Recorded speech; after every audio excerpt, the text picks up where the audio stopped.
Hello, everyone, and welcome to the third day of the Luso-American Education Foundation Conference. Welcome, everyone that is joining us at various platforms. Thanks to the various groups that have agreed to carry it live as well. And of course, we are on the Luso-American Education Foundation page, as well as the Televisão Portuguesa de Califórnia, the Portuguese Beyond Borders Institute, and the Portuguese American Leadership Council of the United States, PALCUS. We're very happy to welcome each and every one of you to a full morning. We have two panels, one now at 10 o'clock, just beginning now, and then another one at 11 o'clock, also always Pacific Daylight Time. So for our friends in the East Coast, welcome. For the friends in Hawaii that have been following us the last few days, I apologize, it's a bit early, but hopefully you'll be able to tune in as well. And again, all of our panel discussions, excuse me there, a little bit of a cough. So all of our panel discussions are part of the Portuguese Beyond Borders Institute's oral history project at Fresno State. And so they are archived through PBBI Fresno State, the YouTube channel, and also at the library, the Fresno State Library, as part of our oral history archive as well. We're very happy to have with us a young man that is coming to us from Portugal. As you saw in the top of the program, our first session is called Navigating the Future. That is the theme for the entire conference of the Luso-American Education Foundation, Navigating the Future, the Portuguese Diaspora in California. And this one has a different subtitle, as all of them do, Navigating the Future, Portugal and U.S. Connections. So Joshua Beneventi has been basically building some very strong connections between the United States and Portugal in various fields. I think Joshua is with us. I just see his name right now, but he'll be joining us. Here he is. And so Joshua is with us from, as I said, from Portugal, and I'll let him introduce himself because he can do a better job than I can. I met Joshua through the California Portuguese American Coalition Leadership Academy that we had a little over a year ago, and he was already doing some great work in these connections that are essential between our two countries and taking it to a different realm, not the realm that sometimes we're used to, which is the Portuguese community village where you came from, or your parents or your grandparents, or you, in some cases your great-grandparents would be in mainland Portugal, the Azores or Madeira. His connections are built and his bridges are built in another format, but not, of course, to be exclusive to anybody. They're actually very inclusive to everyone, whether they're Portuguese or not. And I think it's an exciting project, and he'll be talking about it here, and that's why we invited him. I think you'll enjoy the presentation tremendously. So, Josh, if you take a minute just to basically introduce yourself, welcome once again. Thank you for doing this on behalf of PBBI at Fresno State and the Luso-American Education Foundation. And muito obrigado, Denise, for having me once again. And it's great to be here and be talking about these topics that we're both very passionate about. And I just want to say this notion of the village actually is very pertinent to my presentation today, but in a new way. So reconceptualizing how we think of the Portuguese community in the diaspora and here in Portugal. Like Denise said, my name is Joshua Beneventi. I grew up in San Diego, California, in the Portuguese community in Point Loma there. I spent many years participating in our local hall, volunteering in the Rancho Folclórico, in many different aspects. And this passion for Portugal has followed me my whole life and actually led me to immigrate to Portugal. I spent most of last year here in Portugal, and I just returned again officially to stay a few months ago. So I'm living full-time here in Portugal now, and I will go ahead and share my screen and start going with my presentation, which will explain a little bit more about what I do and what I'm going to talk about today. Please do. So you were a full-time resident of Portugal now, basically, with a few incursions to the United States once in a while, right? Yes. Okay. Fantastic. If we can just, maybe share the entire presentation without the little, I think it's, Fantastic. I love the motherland, Visita Agenda Portugal Profundo. You'll talk about all that, I'm sure, hopefully. Yes. Thank you. Yes. So the topic today is navigating the future, Portugal and U.S. relations, and I've included a little hashtag here below, the new old country. A lot of our parents and grandparents referred to Portugal as the old country, but I think we need to see it. It's still an old country. It's a very old country, one of the oldest in Europe, but we need to see it in a new light. At the bottom here are some of my businesses and my startups that I have going here in Portugal. Primarily at the center is a property search, real estate, and relocation service that we offer here in Portugal, primarily directed towards expats, whether they be of Portuguese descent or not, looking to relocate to Portugal, integrate here, find property, et cetera, et cetera. And then also Veritas Consulting. This is my own personal service that I offer for project development, creative consultancy for people that are looking to develop projects here in Portugal. Also related to land and to fixed sort of developments. And then also Portugal Profundo is a new startup that I was just accepted to a business incubator that is offered through the government here in Portugal to develop this project, which has to do with building connections between smaller communities here in Portugal, mostly focused on the interior outside of the major city centers, though not excluding them, in which we create greater dialogue between the local residents and people that are looking to get out of the urban environment, whether coming from abroad or coming from Portugal. Content created in both Portuguese and English to create, just to foster greater dialogue and transparency. There's a greater interest in the interior of Portugal after the pandemic with remote work and everything like that. So creating these sorts of content that people can better engage with these smaller communities. And there can be an exchange of knowledge and information in those environments. So with my presentation, I'd like to start off just kind of with an overview of what's been going on in Portugal recently, what's been happening in the news.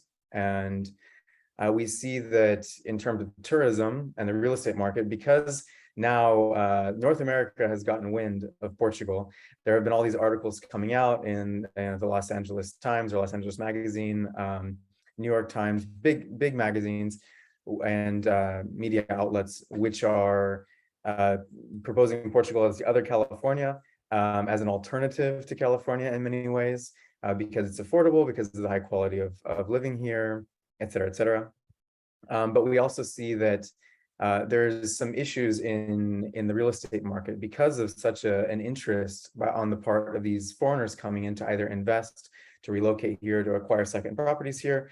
There are some issues with supply and demand in the real estate market, and then also, but we're seeing never before an interest, like I said, on part of the North Americans coming to Portugal for tourism, and so Portugal has really become a hotspot in terms of people coming to Europe, and this is a trend that has been continuing for the past decade.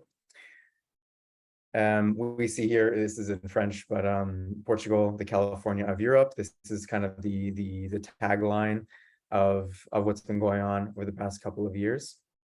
And it truly is. If anybody has ever experienced the coast along continental Portugal, it is uncanny how much it represents. I know for me, Southern California, but also parts of Big Sur and the central northern coast. It's truly a doppelganger in many ways. But also we see that there's a lot of international dialogue going on and collaboration happening primarily between California and Portugal. The Portuguese president just visited California. I don't know if he's still there, but he was doing a whole tour. He visited Stanford, and there's a lot of talks surrounding sustainability, creating tighter business relationships between the two regions. This is a picture of the president there giving a talk in San Francisco. A lot of activity on social media. There's certain entrepreneurs that I know and follow that have relationships or presences between California, or primarily San Francisco and Lisbon, are kind of fostering these meetings, providing the spaces for them, doing all sorts of things to really to blow this up. So there he is. In the background here, this is a picture. You can actually see the back of my head in the center of the picture. This is an event that took place in Lisbon about 2 weeks ago called Bridge Lisbon, put on by this gentleman named Jonathan Littman, who is sort of spearheading this California-Portugal connection. And he's given a number of presentations on both sides of the pond about why Californians love Portugal. And he's also done quite a bit of work with the Portuguese consulate in San Francisco to have that governmental presence at a lot of these meetings. So it's stoking a lot of interest. There are more of these meetings to happen. I'm actually going to attend one later this week, which is having more to do with sustainability. We also see some interesting talk around development. There's talk of a new airport, possibly privately funded in Santarém, which is about 45 minutes outside of Lisbon, to take some of the weight from all of the traffic that's coming through the Lisbon airport. Now, they've been talking about this for years. There was actually a very interesting little snippet that came out from the assembly, where one of the members was sort of poking at the prime minister and joking and saying, this is nothing new. There was a news article about this, the front lines of the newspaper 23 years ago, about it's actually about the high-speed rail. So Portuguese time, things happen slowly here often. So but there is talk of another airport to handle all of the traffic that's coming into the country, and then also of a high-speed rail that would connect Lisbon and Porto. There's also talk of a rail connecting Lisbon and Madrid. So these things they're exciting. We don't know if there's going to be any follow through, but it definitely is good news for Portugal in terms of development. There's also a lot of interesting things happening with the climate and land in Portugal right now. We've been suffering a severe drought over the past year. We did get some rain recently, but the drought is causing a lot of issues, especially in the southern part of the country, in the Algarve region and in Alentejo. There's also interesting things happening with lithium mining here in Portugal. There's a lot of uproar about this and some of the dangers that it's causing for villages in the interior. So there's some hot topics. Also, forest fires. We witnessed a lot of fires this year in Portugal again, and this is a problem that we share with California, and which I might get to later in the presentation on how there's some possibilities for collaboration and collective learning in how to mitigate these dangers in a sustainable way. Also, with everything that's going on in the Ukraine, what's interesting in Portugal's situation is we don't get our gas really from Russia. It's a very small percentage of the gas that we get from Russia. We get it from North Africa. So there's a lot of talks going on right now in the European Union about building a pipeline from Portugal to Central Europe to help supply gas in the event that the situation worsens in Eastern Europe. And then on the immigration and labor front, Portugal needs immigration. We have a dwindling population here, low fertility rate. A quarter of the population is elderly. So Portugal, the government is creating visas that will facilitate much more easily foreigners coming to look for work, or digital nomads to stay longer here, certain types of entrepreneurial visas to kind of lubricate those pathways so that people can come and provide their services here. And this has been actively going on. I think it was proposed over the summer, and they're just approving everything. So I'm not sure that it's fully in effect yet, but it's close.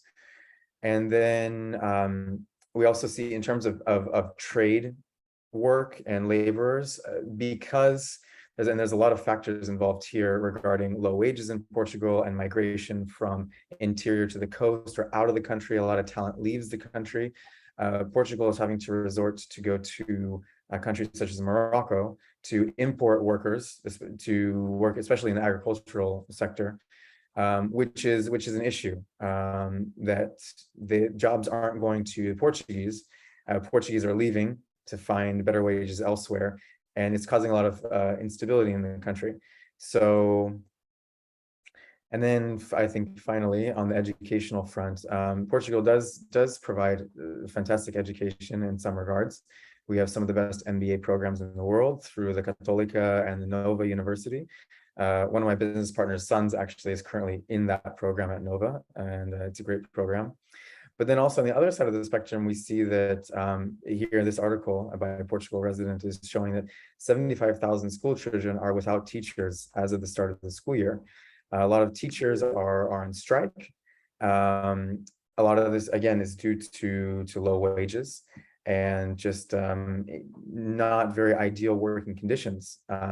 So we see this imbalance. There's a huge push for tech and higher education programs, et cetera, but there's sort of a lack in regard to the roots of the country and in primary education and development in the interior, et cetera, et cetera. So we see a lot of imbalance, but a lot of opportunity. And just some takeaways. I basically went over all of this, but in terms of the real estate market, we see increased supply but low demand. All of the new developments in Portugal are aimed at wealthy foreigners or those who have the affluency to be able to come here and buy a brand new property, or who want to participate in the Golden Visa program, which allows them to get an EU residency through investment. But then we also see these prices being exacerbated by global inflation, supply chain issues, the scarce labor force. And then a lot of this is exacerbating a problem that's been growing, which is that lower and middle class Portuguese residents who are making, minimum wage or, somewhere in between there, they're being pushed out of urban centers due to this gentrification, and accessible housing is not being created for the average Portuguese citizen. And then also, on the positive side, though, we see that because of remote work becoming sort of a standard now in many ways, and the issues that we saw arise during the pandemic, we see a little bit of a shift starting to happen towards people wanting to migrate back towards the interior of the country, which I want to talk more later about in the presentation. In terms of tourism, there's greater attention from major media outlets, which, Portugal is being proposed as a very affordable place to live and to travel, very high quality of life, fantastic climate, et cetera, et cetera. But there's a lot of heavy subsidization and a push from the government to foster greater innovation in the tourism sector, which is good, but a lot of the times these are short-term returns, whereas a lot of these resources could be diverted towards a more sustainable long-term development, which is happening. There are things like ecotourism, rural tourism that are being developed, and we, because of the pandemic, there's a push for this as well. But I personally think that we could see even more of it. In terms of international dialogue and collaboration, as the president has just been in California, there's his presence there is very significant, because it really marks this growth in the bridge that's being established between the two west coasts, if you will. Portugal is also, in terms of development, trying to, or it already has sort of identified itself as an energy island in Europe. Sines, for example, is a great a national energy producer. We have ports all along the coast, and our importation of natural gas from North Africa kind of puts us in a unique, opportune position. Portugal is also very big on green and sustainable forms of energy. But then we also see a lot of these issues surrounding climate and the land, which unfortunately, because of the very sparsely populated interior of the country, are problems which are not being adequately addressed. This is also being exacerbated by global climate change, et cetera, et cetera. And then immigration and workforce. Portugal needs people. We're a dwindling population. So I just want to talk a little bit more about Portugal and about the demographics of Portugal and the land, et cetera, et cetera. And Portugal is an ocean country. We have the Azores Islands in the middle of the Atlantic there. We have Madeira and Porto Santo. And then we have a vast coastline. And now this map here shows Portugal's exclusive economic zone in terms of the ocean, but then there's also a proposition in the future to extend that zone much farther to this dotted line, which would greatly enhance Portugal's economic power. And this is something very, very interesting to think about in terms of investment in the future and in terms of entrepreneurialism. et cetera, et cetera. So when we think of Portugal, we think, okay, it's this tiny little country in Europe, but really it's not. It's actually quite a vast country, and we need to keep that in mind. Also, we need to keep in mind that Portugal, up until very recently, still had many colonies. And the relationship between Portugal and the Portuguese-speaking communities in the Americas, in Africa, in Asia, et cetera, is still a network which is very, very influential and important for the country. One of the issues in Portugal is that after the really push for industrialization, we saw this emptying out of the interior of the country. On the left-hand side, you'll see the population concentrations by county. And obviously, we can see that 52% of the population is concentrated on the coast, mainly in Porto and Lisbon and Setúbal, south of Lisbon. And the interior of the country is relatively empty. Both of these maps show that in different ways. And this causes certain issues for the country. And in situations where we face problems like a global pandemic, it exacerbates, high concentrations of urban populations exacerbate those sorts of problems, which we're going to get to a little bit later about some potential solutions to these problems and natural organic developments that might instigate a greater return to the countryside and the spacing out of the population. In Portugal, the foreign resident population similarly is highly concentrated in Lisbon, Porto, Setúbal, some of the other big cities as well. And about 7% of the population is foreign. But we see, again, there are some indicators that are showing that this is starting to shift. But it's important to note that we do have a very significant foreign population here. And again, everybody that's coming here generally is focusing on these major urban centers or the communities surrounding them. And one thing that North Americans might not take into consideration is the fact that there is not even a number on this map. This map is from July 2022. There's not even a number on this map of immigrants from North America in Portugal. That's how small the number is. The vast majority of people that are coming to Portugal from the exterior are from Brazil.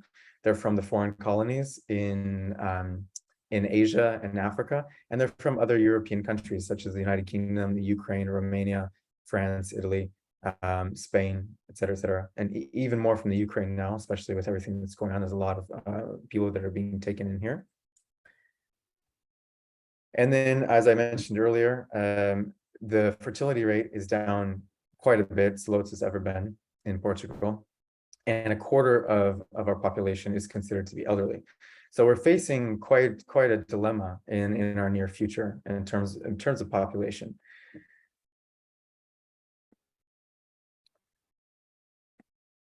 Now, my question is, in a world threatened by pandemics, global supply chain instability, and war, et cetera, how can we look to the future in a sustainable, holistic manner? And how does Portugal play its part in that? Why Portugal? And what is the relationship between the United States, California, and especially the Portuguese diaspora communities? What role does that play in this future development?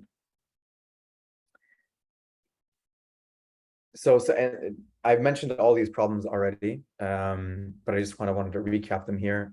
Our global problems that we're facing: pandemic, war, burnout. We're seeing a lot of resignation, especially in North America.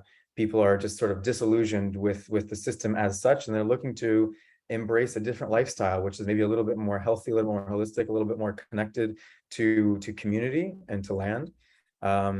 So we have to consider things concerning health and sustainability, climate change, et cetera. So global supply chain issues. We've seen that this is a huge issue. It's causing inflation.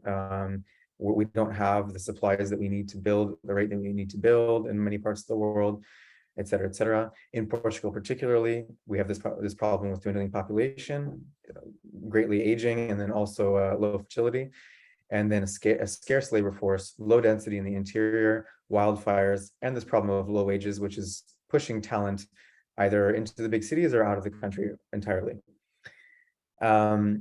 in terms of solutions between the United States and Portugal, some of the topics which I'll touch upon next have to do with migration, especially in the interior of the country, regeneration of lands, trans-border collaboration and think tanks, fire mitigation, circular economies and sustainable development in a Portuguese style. And I really want to emphasize the Portuguese style, because people come to Portugal because they want to embrace a different way of living, not to bring their American, very consumeristic mentality here. They want to slow down.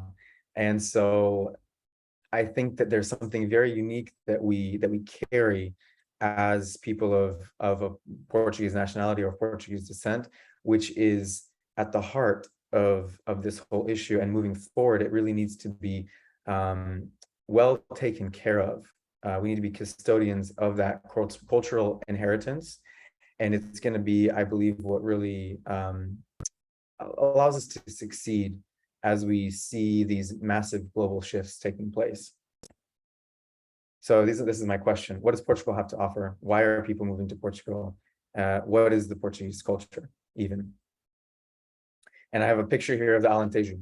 I love the Alentejo. It's this beautiful region of Portugal, which these wide plains, rolling hills, sparse cork trees here and there, little farmhouses, cows and goats. And it's just, it's a beautiful, beautiful country.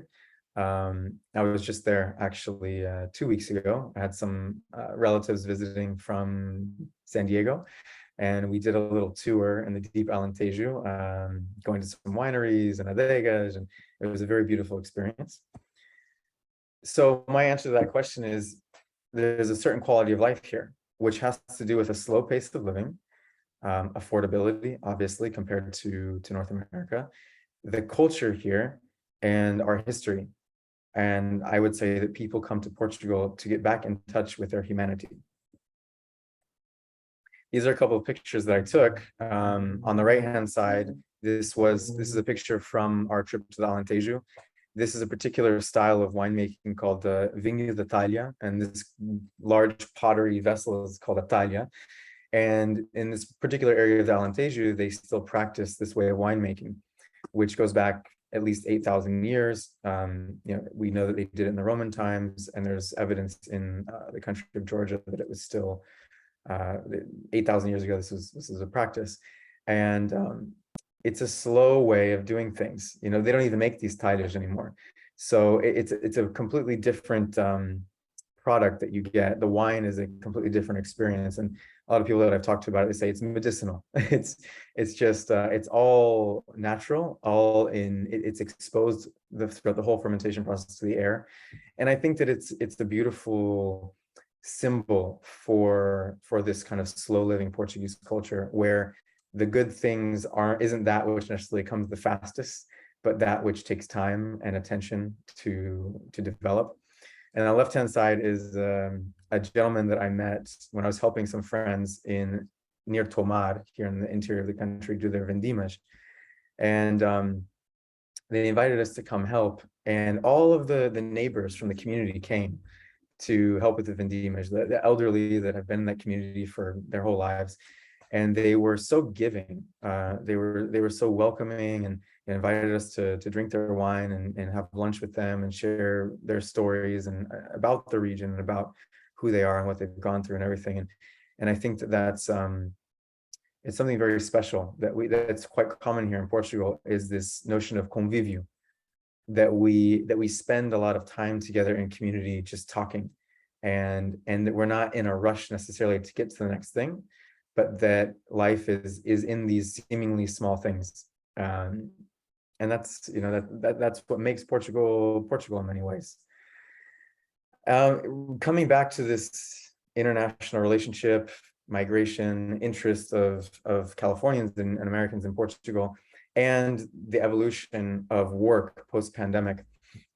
I like this news article which asks the question: does the future of work open a new growth horizon for small towns? And we saw this start to take place in the United States. People are leaving the cities, and they're like, well, if if I can go and live in a small town more affordably, I can breathe clean air, drink clean water, be closer to nature, and have a greater sense of community in that more contained environment. Why not? I think that's probably something that we all desire to have. We all human beings have this desire to get in touch with nature, and we can only handle so much stimuli in our environment. Another aspect of this is on the right-hand side, we see a map, which the title of the map is the number of infected people per county in Portugal. This is during COVID. And you see that it's the opposite of the other map. Where the high concentration of people is located is where there's all the infection. And then in this low density regions of the country, there were no cases of COVID, basically, because people live they're not so on top of each other. So that's an interesting thing. You know, if we see global pandemics in the future, it doesn't really make sense for us to be living in these really tightly packed urban environments. It makes sense for us to spread out a little bit. And across the board, you know, in China, in America, in Europe, we see that people are leaving their desks. People are leaving their urban environment, and they find a greater sense of health and well-being living in these smaller communities, or traveling, or asking themselves, you know, what kind of lifestyle do I really want to live? I think this is the age of a lot of questioning. And I on a daily basis, you know, with my work that I do, I talk to people about this, and people are really looking to reform their lifestyle. I think that with modernity, we've gotten a little bit out of hand with the access to technology and information that we have. It's too much for us, and we need to scale back a little bit. In this article here, he calls it the Great Reshuffling, which I think is a good term for it. So in terms of Portugal, and how this all relates to Portugal, I want to talk about the example of a particular area called Fundão, which is in the interior of the country as well. It's very famous for its cherries.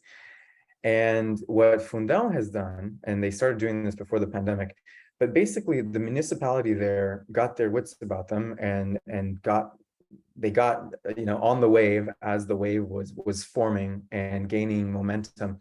And they put out the word that they wanted to become a center, a capital for tech, and specifically agro-tech.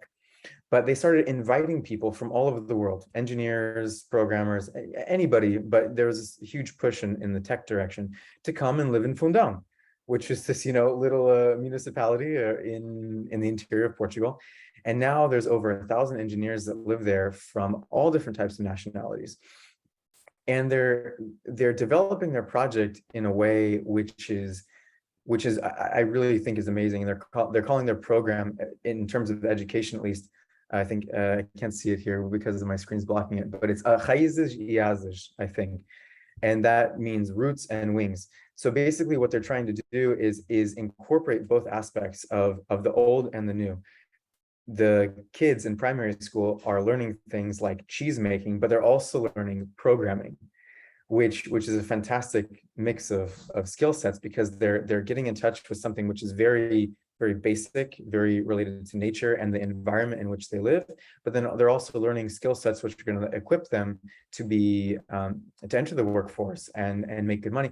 And because they're growing up in this hub in a beautiful region of Portugal, in which they can live a more relaxed lifestyle, very healthy, but still connected to the rest of the world. I think that this is a model for not just for other municipalities in Portugal, but for other communities around the world. And we see this happening. But in this particular case of Fundão, I think that they're having a lot of success with it. On the left-hand side is an article that I recently came across about a gentleman who was in the IT world, and he decided that he just wanted to grow food. And he's living in the Algarve. He has a small plot of land, and he's growing organic food that he sells at the local market, and he has a livelihood from it. And we saw a lot of this over the course of the pandemic. There are a lot of people that are coming to Portugal to look to buy land, to look to move into these villages, to either cultivate the land or work remotely or whatever it is. But regardless of the background or what their preoccupation is, it all has to do with slower pace of life, more holistic living, and this view of the future in which these issues are going to come up whether we like it or not, probably. And it's just having the foresight to say, okay, I think I want to go ahead and move forward in this direction. We also see things like Roberto Lino. I think Roberto Lino was in our leadership academy. He came and spoke, and I'm very inspired by his work. He is a Portuguese American, had a career in California, and then returned to Pico, where his family's from, where my family's from as well. And he's got all kinds of incredible projects going on right now. Of those many, one of them is Startup Pico. He has certain incubation centers around the island where young people can come, young people, old people, whoever, can come and they can incubate their startup ideas. Not just related to tech and things like that, but also, as you see on the right-hand side here, he's got this project for Wagyu beef in the Azores. And Wagyu beef is, it's a very, very profitable business, and the Azores is an ideal environment for it because it's absolutely pristine, and we're known for our cows there, for our dairy products and meat. So, at both ends of the spectrum, it can be very, very grounded, earth-based, agricultural, but they can also be very, very technical and future-oriented in that way. I think it's all future-oriented, actually. I don't want to just associate things technologically oriented with the future. I think that all of this has to do with the future. So we have to bring, like I said in the beginning, it's the old and the new that we have to bring together to move forward in a good way. A couple other things that I've been researching recently, other projects that people are undertaking here in Portugal Farm Experiences. These guys, what they're doing is they're kind of re-envisioning tourism by taking people on tours of farms and really seeing what it looks like here. And then on the left-hand side is this project, which has to do with goats and sheep and pastoralism here in Portugal, which actually the government subsidizes to an extent, depending upon what kind of breed of sheep or goat you have. There are many different breeds here. Some are indigenous. People who engage in these projects, there are incubators for young agriculturists or young pastoralists, and there's also funding eventually for projects that get up and running. So there's a lot of opportunity. It's just knowing how to navigate these things and the passion to pursue these projects. In terms of the Portuguese diaspora now and the connections between Portugal and, I primarily am speaking about the West Coast of the United States. I just came up with this quote earlier. I said, "From the aldea we came, by the aldea we survived, and to the aldea we must return." And I say that because all of our families as immigrants, for the most part, came from villages. And we brought that village mentality with us, which has its pros and its cons. But I would say that the Portuguese culture has survived as strongly as it has in the estrangeiro because they stuck together. There was a strong cultural bond. That village mentality maintained itself. And I would argue also that that's what makes it still so attractive to us as descendants, is that we feel a sense of belonging. We feel a sense of community, which is something that a lot of people in the United States don't have if they don't come from a strong ethnic background. And it's something that I know, for just anecdotally, friends that I've invited to our Festa do Espírito Santo, they're just kind of blown away by the elaborate nature of it, but also the community involvement and the passion and the tightness of the community, which a lot of people crave, and a lot of people don't even know they crave it. But we come from, we all ultimately come from villages at some point in our history. So this is deeply ingrained in our psychology, our physiology, everything. And I think that on the third note here, to the aldea we must return, I think as we see things start to shift globally, bioregionalism and localization are going to become more and more salient, more and more important for sustainability and a more logical, intuitive way of living. We need to be consuming things that come from our local environment, not from the other side of the planet, living in community, et cetera, et cetera. And this is a picture of our Portuguese hall in San Diego, and this is our aldea. You know, this is our community, and I am grateful for this community because it kind of paved the path for me to come to Portugal and explore the roots even deeper. And we love our communities, you know. And I think that I believe you're going to have a presentation about this later today, but the role of the Portuguese Hall in the future, I think that network has invaluable potential for building these bridges between Portugal and the United States. It's just that we haven't quite figured out how to best take advantage of that. Regarding, I spoke about this, but regarding localization and bioregionalism, we really need to consider this smaller, slower approach to community and development in order to confront the problems that we're facing globally. And then I'll end off with this Dunbar's number. The number is 150, and it basically means we can only handle 150 connections before we start our cognitively, our brain starts cutting things off. We can only handle a certain amount. Then that's back to this aldea concept. And so here in Portugal, I think it's a perfect environment for people that are looking to embrace that lifestyle. The people that are moving here, that's the demographic or the mentality of the people that are looking to Portugal. So I think aside from, you know, these bigger things relating to energy and real estate and bigger forms of development, I think what Portugal has to offer is what many would consider the small things and the subtle things. And it's deeply ingrained in our culture. It's deeply ingrained in how we engage with one another and how we have convivio. So that's all for me, and I'd love to speak a little bit more if there's any questions. And thank you. Obrigado. Obrigado eu. Fantástico, gostei muito.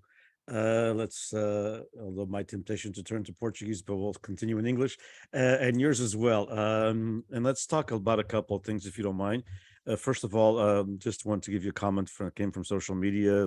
Dr. Linda Carvalho Cooley, who made a presentation, communication professor, that made a presentation, and she just wanted to let you know how such an impressive young man he is. I'm so happy to have met him via the Leadership Academy and PBBI. So kudos to all that he's doing. So on behalf of Linda, congratulations.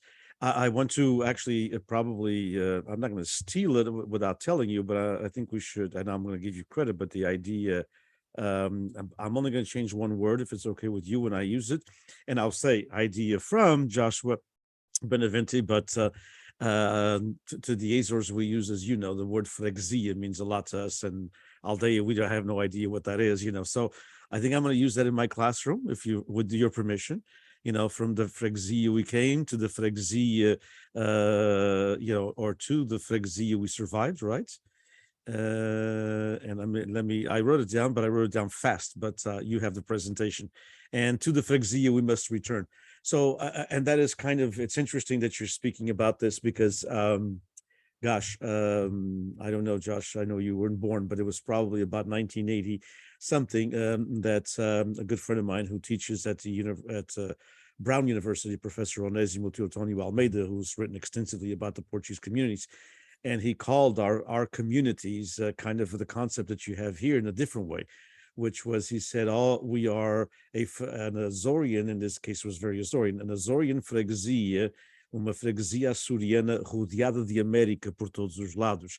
Sort of the idea of an island, by the sea, and our islands were the freguesia açoriana rodeada de América por todos os lados.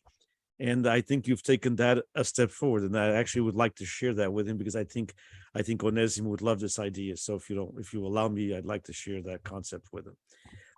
Because it's taking what he talked about in the 1980s and 90s into a different world, and that's what we all need to do to navigate the future, to move forward. So let me ask you a couple of questions. First of all, how big of a problem do you see and the map that you gave? Well, first of all, the map that you gave is all the different people, and like you said, the North America, the U.S. and Canada didn't even have a number. It's so darn small. And the biggest and a lot of large numbers, and one of the largest numbers from European countries was Great Britain. Do we know if these are retired people? A lot of them, because it seems like to the Azores, and of course that's a microcosm of Portugal, but to the Azores, a lot of the Europeans that are returning, and not all of them, that would be a wrong statement and a general statement, but and I don't know have percentages, but people tell me 65, percent or so are retired people that's returned to the Azores. There's been a little bit of a problem there with the Azores, and that is that our healthcare system in islands is different than it is in mainland Portugal. But the interior of Portugal also has, not the same system that the larger cities do. So that was my first question. The other one was also the opposite. I'd like you to comment on that, which is the low wages, and you referred to that 2 or 3 times in Portugal. And the teachers, the 75,000 teachers that are needed, and some of them, you're right, of course, as you mentioned, they're on strike, and some of them, if they're especially in the STEMs and the science and the math, and they know English, or they know another language, they can go teach somewhere in Europe as a European citizen, and make double the wages. We have the issue of a couple of years ago, and this current prime minister tried to change that a little bit, but you're aware of that with the nurses. Portugal had tons and tons of people going into nursing and good nursing programs, but they were all leaving to the UK and to Germany because, instead of making €1,000, they could start off at, 2,500 euros. So, how do you see that as that potential? I mean, first of all, some of these from the United Kingdom, some of these, I don't think it's just the case from Ukraine and Romania and some of the other countries. There are a lot of younger people going there, but are some of the more established countries that are known for very, a different status of living, such as the United Kingdom. Are they? Do you know if there are some of them are? But I mean, is it a good percentage that are retired?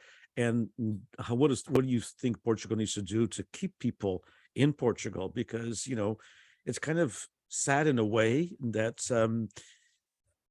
how am I going to make this? I made this pitch to the Secretary of State of Internationalization when he was here, and he didn't like it. But I think it's we left, when I mean we, my parents, left, and me too when I was a young kid. But the immigration that came in the 1960s, especially to California, as you know, and the 70s came, and they were very low skill folks. I mean, they were dairy workers, especially for those that came from the Azores and Madeira Islands. They were low skill, workers involved in either agriculture or fishing. And so, but that's not the case now. The education system is so good in Portugal, as you rightly mentioned, that we have all of these MBAs and all of these folks with advanced degrees in the arts and science and math and in research, and then they're leaving. They're leaving because the wages are so low at that level. What are your thoughts on that? And I mean, we need more labor force coming from the exterior, but it seems like we also need to keep the Portuguese, brain power there as well. Any thoughts on both of those? I know they're separate questions, but if you can remember. Yeah, no, I'll address, I'll address the first thing that you mentioned, which has to do with immigration and the demographics of immigrants. I don't have the numbers offhand right now, but definitely a significant number of people that are moving here are retired, or they have a passive income, right? So Portugal incentivizes immigration through promoting the non-habitual resident tax regime or the golden visa program, et cetera, et cetera. So you have people moving here that are either retired, and as retired they have passive income, or they have some sort of, through their career or business, whatever, they have passive income, or they're very wealthy and they're coming here to invest to get a European Union citizenship, like from China, or I don't know, there are a lot of different factors involved. So that's one sort of demographic. Then at the other end of the spectrum, you have the South Asians that are coming. You have Brazilians that are coming, and Africans, mainly, people from the global South. They're coming here in search of better living conditions and better wages, because even though Portugal has very low wages compared to the United States, it's much better than a lot of the countries in the global South. And Portugal is a very safe country. It's a very it's a very fertile, very rich country. So we see, for example, in Lisbon and a lot of the main city centers, but not just limited to that. I mean, in most of the average sized urban concentrations in the country, you'll see a very significant population of South Asians, Chinese, a lot of Brazilians. There's a lot of Brazilians here, and they're making it easier for Brazilians to move here, which they need. They need people that can speak Portuguese, that come here and that can provide. And there's a whole spectrum. It's not just trade workers or laborers, but doctors and lawyers and all kinds of people. I mean, every echelon of the spectrum, and so it's varied. But then also you get the and this is just kind of the spotlight on this right now, because once the United States puts a spotlight with the media on something, then it becomes a global phenomenon. But we do see younger families moving here, or digital nomads, tech professionals, things like that, people that can still make money from their global north salary, from the United States, from Canada, from the UK, from other European countries. They'll move here, work remotely, still make their salary, but then live at a fraction of the cost here in Portugal.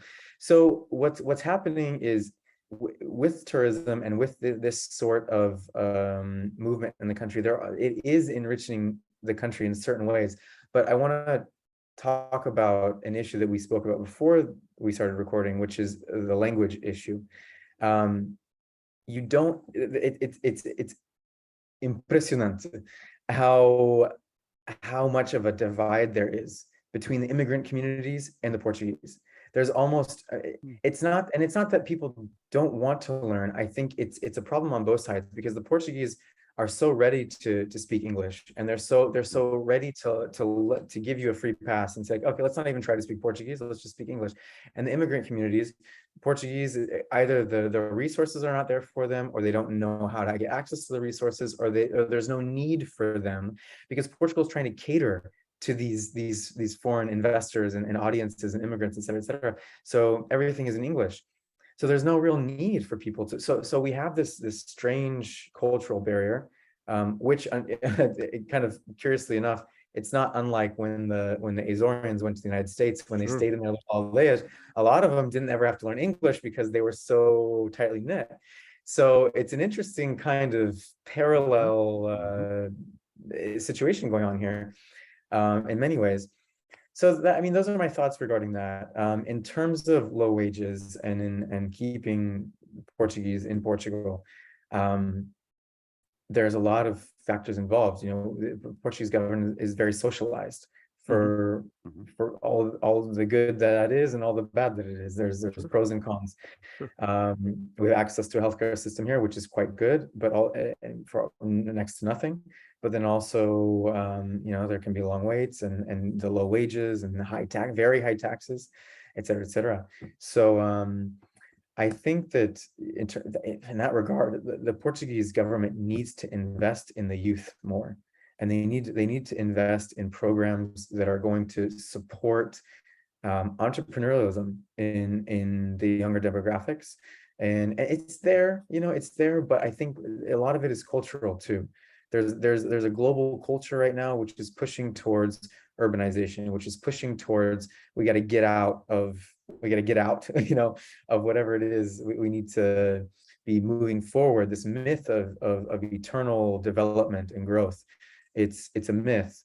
And I think we're seeing the breakdown of that myth right now. And so really, I think it just comes down to the Portuguese government investing in their people, increasing wages, creating programs that are going to enrich their quality of life here, and their capacity to own a home. And people that live in the metropolitan Lisbon area, they can't buy a house here. if they're Sure.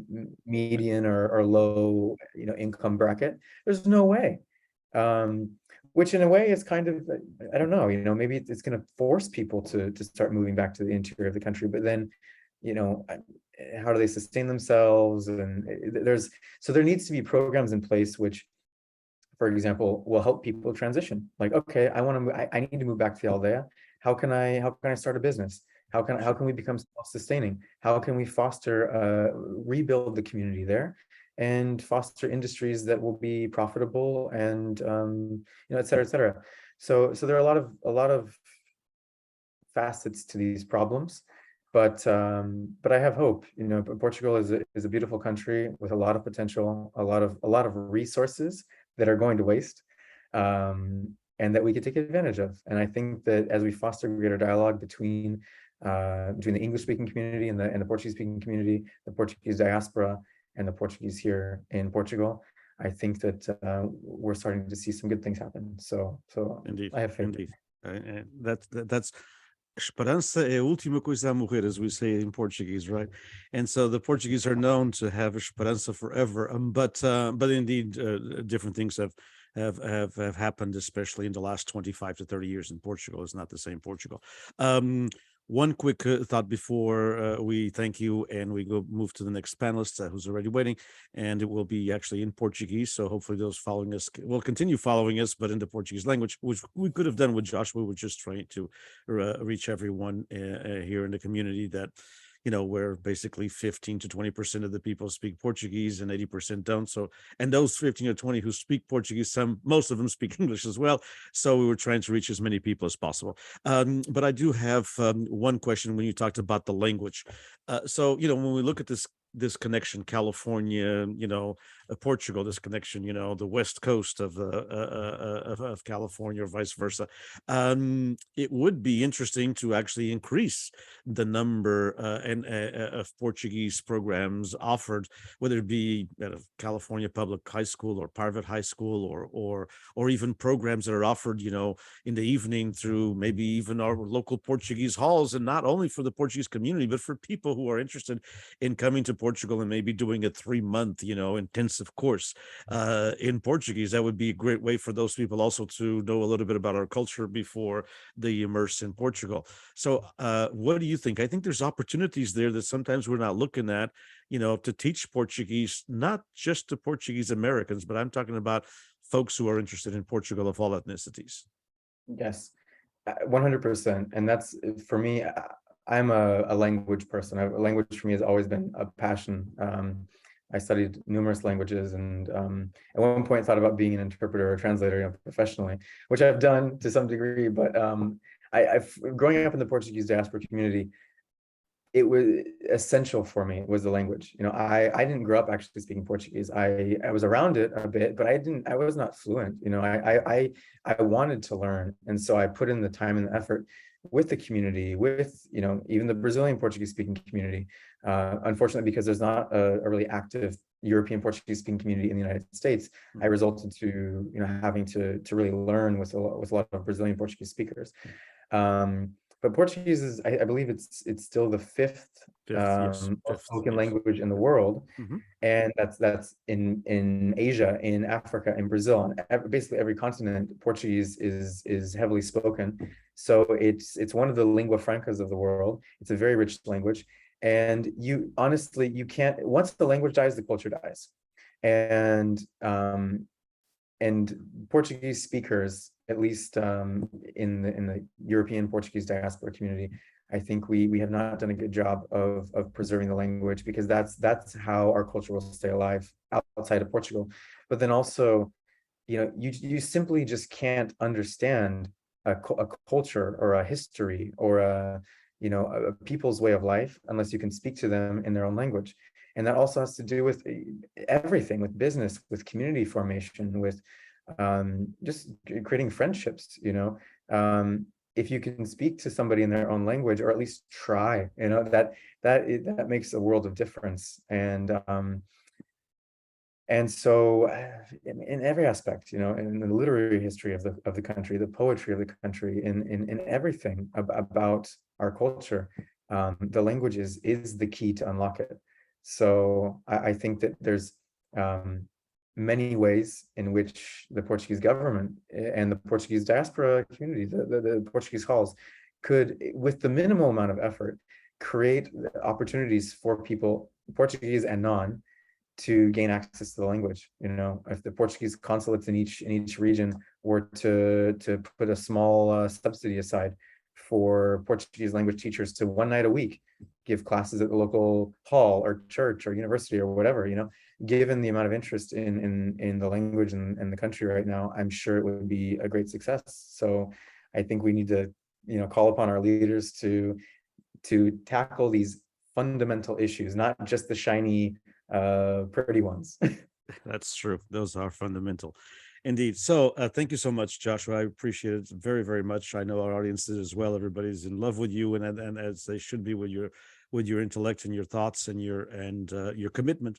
It's a wonderful career that you're doing, and for yourself and for Portugal and for the diaspora. And I'm always grateful that you keep all of this in one in a context that is that's sometimes we try to separate these things, but they're not. They're very connected, as you mentioned, from the Aldea, from the Freguesia, etc. So, and I do want that quote, if you don't mind sending it to me at a private message, with, of course, always, being giving you credit for it. There's one other area the one other quote or headline that you mentioned of a project that is being done, I believe, in the Alentejo, if memory serves me right, the Raízes and Asas. And I think that that's a wonderful analogy that we could use with our Portuguese American diaspora, because indeed we want our Portuguese American diaspora, such as yourself, to have those roots, to be cognizant of those roots, but for them not to hold them back. That's our issue, I think, that we're having right now in the Portuguese diaspora, is the roots are holding some people back. And so have those roots, but then have the asas, have the wings, and spread out. It doesn't make any difference. We're in 500 cities in California. So if we're in 500 cities in California, not everyone's going to have a Portuguese hall, because there's, I think, about 80 halls. And in California, some cities have actually 2 or 3, like San Jose, I believe, has like 4 different halls. We're talking about not just the Espírito Santo, but the soccer hall and the some cities are like that, and the band halls and everything. And I think that, just San Jose has like 5. And so when we look at these halls, at these 80 properties more or less throughout California, but then we're in 500 cities, we're in another 420 cities, and that means that the asas have gone, and sometimes we feel we need to bury one in order to have the other. And this concept of Raízes and Asas is an excellent. So talk to them for us, if we can, maybe build a coalition, talk about that in our community as well. Thank you. I appreciate it. It's been enlightening. It's been great. It's been very informative, and hopefully, and obviously, if anybody wants to get a hold of you, that's possible, right? So I can give you your email and for any questions, and possibly people are thinking about moving to Portugal. I know I get questions all the time at the university. I may just have them in contact with you if they're into we have folks in agriculture, especially in our Jordan College of Agricultural Science and Technology. It's a big ag program, and there's always lots and lots of people that are thinking about somewhere else in the world, and especially Portugal. So thanks, Josh. We appreciate it. Obrigado, Denise. Até a próxima. Obrigado, até a próxima. Obrigadíssimo. And so we'll continue with the Luso-American Education Foundation Conference. I want to thank Joshua Benavente for this wonderful presentation. I think all of you will agree with me. We're going to have our next panelist. I am going to just do a couple of things, so please stick with us here. And those of you following us on social media, and those of you following us also